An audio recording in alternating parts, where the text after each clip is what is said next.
അപ്പോൾ സിനിമയിൽ അത്രയും മോശമാണോ എന്നല്ല. സിനിമയിൽ ഒരു സിനിമയുടെ ഷൂട്ടിംഗ് നടക്കുക എന്ന് പറയുമ്പോൾ സാധാരണ നമ്മളിപ്പോൾ സർക്കാർ സ്ഥാപനം എന്നൊക്കെ പറയുമ്പോൾ അവിടെ രാവിലെ വരുന്നു, വൈകുന്നേരം തിരിച്ച് വീട്ടിൽ പോകാം. അത് ഹോസ്പിറ്റലാണെങ്കിലും മറ്റേത് തൊഴിലിടും. പക്ഷേ സിനിമയിൽ അങ്ങനെയല്ല. സിനിമയിൽ ഒരു പടം ചിലപ്പോൾ 40-45 ദിവസം ഇവർ ഒന്നിച്ചാണ് അഭിനയിക്കുന്നതും ഇടപഴകുന്നതും എല്ലാം ഒന്നിച്ചാണ്. അപ്പോൾ സ്വാഭാവികമായും അവിടെ കുറെ കൂടെ ഫ്രീഡം അധികമാണ്. അങ്ങനെയുള്ളൊരു രംഗമാണല്ലോ ഇത്. അപ്പം അതുകൊണ്ട് തന്നെ ഒരു സംശയ കണ്ണോ അല്ലെങ്കിൽ മറ്റുള്ളവർക്ക് ചൂഷണം ചെയ്യാൻ കുറച്ചുകൂടി ഒരു വലിയ പ്ലാറ്റ്ഫോമോ തുറന്നു കൊടുക്കുന്നുണ്ടാകാം. അവിടെ നിന്നൊക്കെ നമുക്ക് വളരെ ഈസി ആയിട്ട്, ഞാൻ വീണ്ടും വീണ്ടും പറയുകയാണ്, വളരെ ഈസി ആയിട്ട് തന്ത്രപൂർവ്വം ബുദ്ധിപൂർവ്വം അവിടുന്ന് രക്ഷപ്പെടാൻ സാധിക്കും. ഒന്നും നഷ്ടപ്പെടില്ല.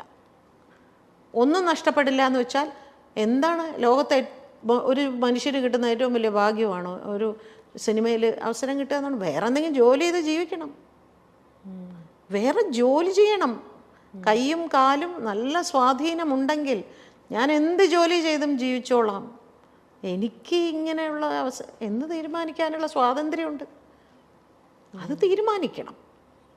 ചില കുട്ടികൾ ഭയങ്കര പാഷനായിട്ട് ഇതിലേക്ക് വരും. അവർക്ക് ഇതല്ലാതെ വേറൊന്നും ചെയ്യാൻ അറിയില്ല എന്നാണ് അവർ സ്വയം വിചാരിച്ചുകൊണ്ടിരിക്കുന്നത്.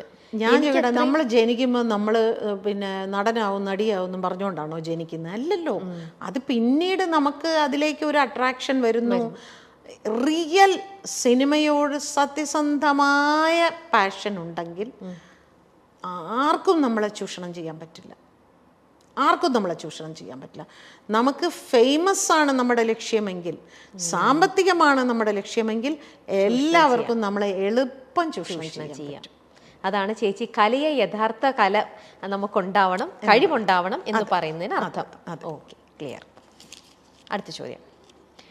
മലയാള സിനിമയെ ഭരിക്കുന്ന ഒരു പവർ ഗ്രൂപ്പ് ശരിക്കും അതൊരു മിഥ്യയാണോ? അങ്ങനെ ഒരു സംഭവം ഉണ്ടോ? ഉണ്ട്. അതില്ലാന്ന് ഞാൻ പറയുമൊന്നുമില്ല. അതൊക്കെ ഉണ്ട്. അതിൽ പെണ്ണുങ്ങളും ഉണ്ട്, ആണുങ്ങൾ മാത്രമല്ല. നമ്മൾ ആ പട്ട ആണുങ്ങൾക്ക് മാത്രം ചാർത്തി കൊടുക്കേണ്ട ആവശ്യമില്ല, സ്ത്രീകളും ഉണ്ട്. പല പല രീതിയിലാണെന്നോ. ഞാൻ ഒരു കാര്യം പറയാം. ഇപ്പോൾ നമ്മൾ നടന്മാരെ എടുക്കുകയാണെങ്കിൽ ഇപ്പോൾ ഒരുവിധപ്പെട്ടതിനൊരു 7-8 നടന്മാർ വരെ നമ്മൾ മലയാളികൾ മുഴുവൻ പറഞ്ഞ രണ്ട് പേര് എന്ന് പറയും. മോഹൻലാലിൻ്റെയും മമ്മൂട്ടി അങ്ങനെയൊന്നുമല്ല. അതല്ലാത്ത നടന്മാരുണ്ട്. എനിക്ക് ഇന്ന നായിക മതി, എനിക്ക് ഇന്ന ക്യാമറ മതി, ഇന്ന സ്ക്രിപ്റ്റ് മതി, ഇന്ന ആളുടെ കഥ വേണ്ട എന്നൊക്കെ പറയുന്നുണ്ട്. കാരണം എല്ലാവർക്കും തിയേറ്റർ മാർക്കറ്റുണ്ട്. ഇതിനെല്ലാം നിർമ്മാതാക്കളും സംവിധായകരും ഓക്കെ എന്നും പറയുന്നുണ്ട്. അപ്പോൾ എങ്ങനെയാണ് അവർ പ്രമുഖരാവുന്നത്? ആർക്കൊക്കെ ഇതിൽ കൈയുണ്ടെന്നൊന്ന് ആലോചിച്ച് നോക്കൂ. തിയേറ്ററുകാർക്കുണ്ട്, ചാനൽ OTT പ്ലാറ്റ്ഫോമിനുണ്ട്, പിന്നെ പ്രൊഡ്യൂസേഴ്സിനുണ്ട്, ഡയറക്ടേഴ്സിനുണ്ട്. എല്ലാവരും കൂടിയാണ് അവരെ പ്രമുഖരാക്കുന്നത്. അയ്യോ, അങ്ങേരില്ലാതെ പറ്റില്ല. അപ്പം അങ്ങനെ ഒട്ടുമിക്ക നടന്മാർക്കും അങ്ങനെ സജഷൻസ് ഉണ്ട്. പക്ഷേ ഒരിക്കലും ഒരു നടിക്ക് എനിക്ക് ഇന്ന നായകൻ വേണം എന്ന് പറയാനുള്ളൊരു പവർ ഇവിടെ ഇല്ല. പക്ഷേ പിന്നെ എങ്ങനെയാണ് ഇതിൽ സ്ത്രീകൾ പ്രമുഖരാകുന്നത് എന്ന് ചോദിക്കും. അതെങ്ങനെയാന്ന് വെച്ചാൽ ചില നടിമാർ പറയും എനിക്ക് ഇന്ന മേക്കപ്പ് മാൻ മതി, അല്ലെങ്കിൽ ഇന്ന മേക്കപ്പ് ആർട്ടിസ്റ്റ്, അത് മെയിൽ ഓർ ഫീമെയിൽ, അല്ലെങ്കിൽ ഇന്ന ഹെയർ ഡ്രസ്സർ മതി. അപ്പോൾ പ്രൊഡ്യൂസർക്ക് ഇഷ്ടമുള്ള അല്ലെങ്കിൽ കമ്പനിക്ക് ഇഷ്ടമുള്ള ഒരു ഹെയർ ഡ്രസ്സറെയോ ഒരു മേക്കപ്പ് മാനെയോ അവർക്ക് വെക്കാൻ പറ്റില്ല. അങ്ങനെ നോക്കുകയാണെങ്കിൽ എല്ലാവരും പ്രമുഖരാണ്. എല്ലാവരും അവരവർക്ക് ആവശ്യമുള്ള ആളുകളെയാണ് അവർ ചൂസ് ചെയ്തുകൊണ്ടിരിക്കുന്നത്. എനിക്ക് ഇന്ന കോസ്റ്റ്യൂമർ മതി, അവരാണ് എനിക്ക് കറക്റ്റായിട്ട് കോസ്റ്റ്യൂം ഡിസൈൻ ചെയ്ത് തരുന്നത്.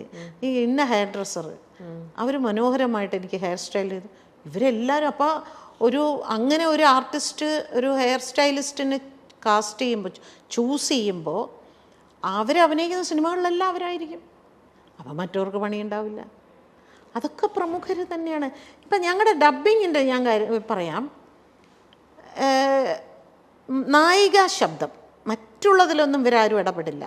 അതായത് നടന്മാർ അവർ പറയാറുണ്ട്, അവരുടെ ശബ്ദം വേണ്ട, നായികമാരുടെ വേണ്ടി പറയും. ആ നായിക പോലും ചിലപ്പോൾ അങ്ങനെ പറയാറില്ല, പക്ഷെ നടന്മാർ പറയും. അത് പ്രത്യേകിച്ച് മലയാള സിനിമയിലെ ഏറ്റവും വലിയൊരു നടൻ തന്നെ എൻ്റെ ഒരുപാട് സിനിമകൾക്ക് അദ്ദേഹം പറഞ്ഞിട്ടുണ്ട്, അവർ വേണ്ട, നമുക്ക് മറ്റവരെ അവർ വേണ്ട ഒരുപാട് സിനിമകൾക്ക് പറഞ്ഞിട്ടുണ്ട്. എനിക്ക് ഞാൻ പിന്നെ അതൊരു വലിയ വിഷയമാക്കാതെ ഓക്കെ അതിനെന്താ എന്ന് പറഞ്ഞ് ഞാനിവിടെ വേറെ പടം ചെയ്യാതിരിക്കുന്നുണ്ടോ, ഞാൻ വേറെ സിനിമകൾ ചെയ്യുന്നുണ്ട്, അങ്ങനെ തന്നെ ആയിക്കോട്ടെ. അതൊക്കെ നമ്മൾ ഈസി ആയിട്ട് ഇതിൻ്റെ ഒരു ഭാഗമായിട്ട് എടുക്കുക, അത്രയേ ഉള്ളൂ. അതിനൊന്നും നമ്മൾ കൊടി ഉയർത്തി ഇതിൻ്റെ പിന്നാലെയൊന്നും പോയിട്ടൊന്നും ഒരു കാര്യമില്ല. ആ നായികയ്ക്ക് വേണ്ടിയിട്ടാണ് ചേച്ചി ഇവിടെ ശബ്ദം കൊടുക്കുന്നത്. നായികയ്ക്ക് അവിടെ ഒരു വോയിസും ഇല്ല. ആ സിനിമയിലെ നായകനാണ് തീരുമാനിക്കുന്നത് ആരാർക്ക് എന്ത് ശബ്ദം കൊടുക്കണം എന്നുള്ളത്. അപ്പൊ അതൊരു പവർ ഗ്രൂപ്പിന്റെ ഓരോ ഇതെന്ന് പറയുന്നത് തന്നെ പവർ ഗ്രൂപ്പ് ഒക്കെ ഉണ്ട്. അതില്ല എന്ന് പറഞ്ഞാൽ ഞാൻ സമ്മതിക്കില്ല. ഓക്കെ, പവർ ഗ്രൂപ്പിൽ സ്ത്രീകളുടെ റോള് താരതമ്യേന കുറവാണ് എന്നുള്ളതേ ഉള്ളൂ. കയറി നിൽക്കുന്ന തീർച്ചയായിട്ടും പുരുഷന്മാർ തന്നെയാണ്. ഈ സ്ത്രീകളാണെങ്കിൽ പോലും, സ്ത്രീകൾക്ക് ഇപ്പൊ ചേച്ചി പറഞ്ഞു പുരുഷന്മാരെ നായകനെ ഡിസൈഡ് ചെയ്യാനുള്ള ഒരു പവർ അവർ അല്ലെങ്കിൽ ഒരു വോയിസ് ഉണ്ടാവില്ല. എന്നിരുന്നാൽ കൂടെ അവരുടെ കൂടെ അഭിനയിക്കുന്ന ബാക്കി കോ ആർട്ടിസ്റ്റുകൾ അവരാരൊക്കെ വേണം, അല്ലെങ്കിൽ എനിക്കിപ്പം ഒരാളുമായിട്ട് എനിക്ക് വലിയ താല്പര്യമില്ല, അപ്പം എൻ്റെ സിനിമയിൽ അവരാണ് എൻ്റെ സിസ്റ്ററായിട്ടോ എൻ്റെ ഫ്രണ്ടായിട്ടോ വരുന്നതെങ്കിൽ അങ്ങനെയും അവരവിടെ ചെയ്യിക്കാറുണ്ട് അല്ലേ? ഞാൻ വരണമെന്നുണ്ടെങ്കിൽ ആ കുട്ടീനെ ആ സിനിമയിൽ വെക്കാൻ പാടില്ല അല്ലേ? നമുക്കറിയാം പണ്ടൊക്കെ നമ്മൾ പ്രേം നസീർ സാറിൻ്റെ കാലത്തൊക്കെ നസീർ സാറ് ഷൂട്ടിംഗ് സെറ്റിൽ പോയിരിക്കുമ്പോഴാണ് ഓരോ ആർട്ടിസ്റ്റിന് ഇതിലേത് കഥാപാത്രമാണ് ചെയ്യുന്നത് എന്ന് സാറ് ചോദിക്കുമ്പോഴാണ് സാറിന് അറിയുന്നത് സാറിൻ്റെ അനിയത്തിയായിട്ട് അവരാണെന്ന്. ഇന്നങ്ങനെയല്ല. ഇന്ന് ഇവർ പറയും എൻ്റെ അനിയത്തി ആരാകണം, എൻ്റെ ചേച്ചി ആരാകണം, എൻ്റെ അമ്മ ആരാകണം, എൻ്റെ കാമുകി ആരാകണം, ഇതെല്ലാം അവർ പറയുന്നതനുസരിച്ച് തന്നെയാണ് പോകുന്നത്. പക്ഷെ അതൊന്നും ഒരു നിയമം കൊണ്ടൊന്നും അതൊന്നും മാറ്റാനൊന്നും പറ്റില്ല. പക്ഷെ അത് മലയാളത്തിൽ മാത്രമല്ലല്ലോ ഇപ്പൊ ഉള്ളത്, ഇവിടെ കുറവാ അല്ലേ? പുറത്തേക്കൊക്കെ ഇവിടെ കുറവാണ്.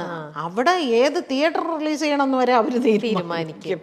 ഏത് പിന്നെ സെന്ററിലേക്ക് ഇത് പോകണം, എവിടെയൊക്കെ പോകണം, ഇത് എങ്ങനെ റിലീസ് ചെയ്യണം, എന്ന് റിലീസ് ചെയ്യണം എന്ന് വരെ അവർ പറയും.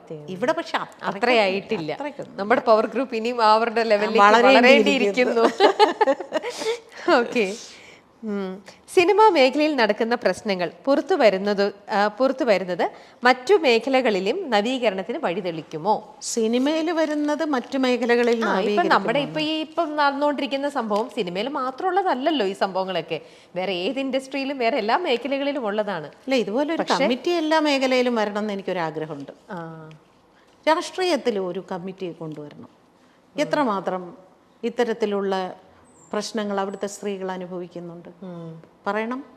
അതുപോലെ ആശുപത്രികളിൽ, ജോലി സ്ഥലങ്ങളിൽ, പിന്നെ ഈ പറയുന്ന സർക്കാർ, ഇവിടെയൊക്കെ ഇതുപോലെ ഓരോ കമ്മിറ്റി വെക്കട്ടെ. അപ്പം അറിയാം. ഇപ്പോൾ സിനിമയാണല്ലോ ഏറ്റവും അധികം ചെളിവാരി എറിഞ്ഞുകൊണ്ടിരിക്കുന്നത്. ഇനി മീഡിയക്കുള്ളിലും വരണം.